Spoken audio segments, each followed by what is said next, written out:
Hi hello everyone. இன்னைக்கு நம்ம என்ன பார்க்க போறோம் அப்படின்னா பாண்டுராவோட சோசியல் லேர்னிங் தியரி, சமூக கற்றல் தான் வந்து இந்த ஸ்டோரி மூலமா நம்ம பார்க்க போறோம். இங்க வந்து ஃபர்ஸ்ட் பிக்சர்ல குழந்தைகளா விளையாடிட்டு இருக்காங்க. செகண்ட் பிக்சர்ல வந்து சாராங்கிறது ஒரு திறமையான விளையாட்டு வீராங்கனை.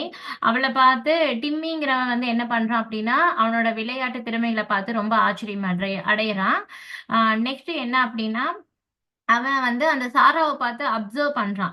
ஸோ அப்சர்வ் தான் ஃபர்ஸ்ட். இது அப்சர்வேஷனல் லேர்னிங்ல ஃபர்ஸ்ட் ஒன் என்ன அப்படின்னா அப்சர்வ் பண்றான்.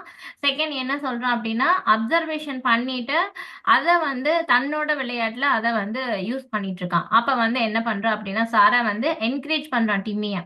ஓ வெரி குட் அப்படின்னு. ஸோ இந்த பாசிட்டிவ் ரெயின்ஃபோர்ஸ்மெண்ட் என்ன பண்ணுது அப்படின்னா அவனுடைய ஆசையை வந்து ஸ்ட்ரென்தன் பண்ணுது.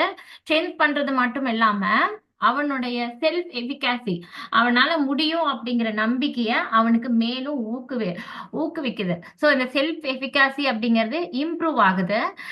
நெக்ஸ்ட் என்ன அப்படின்னு பார்த்தோம் அப்படின்னா செகண்ட் வந்து இவனும் வந்து சூப்பர் பிளேயரா மாறிடுறான். அவனோட ரோல் மாடல் யாரு அப்படின்னா சாரா.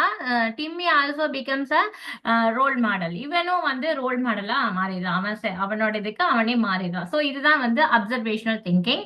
அப்சர்வ் பண்றாங்க. நெக்ஸ்ட் என்ன அப்படின்னா வந்து இந்த மோட்டிவேஷன்னால அவங்க வந்து அவங்களும் ரோல் மாடலா மாறுறாங்க. இதன் மூலயமா அவங்களோட செல்ஃப் எஃபிகாசி அப்படிங்கிறது வந்து இம்ப்ரூவ் ஆகுது. ஓகேவா? தேங்க்யூ.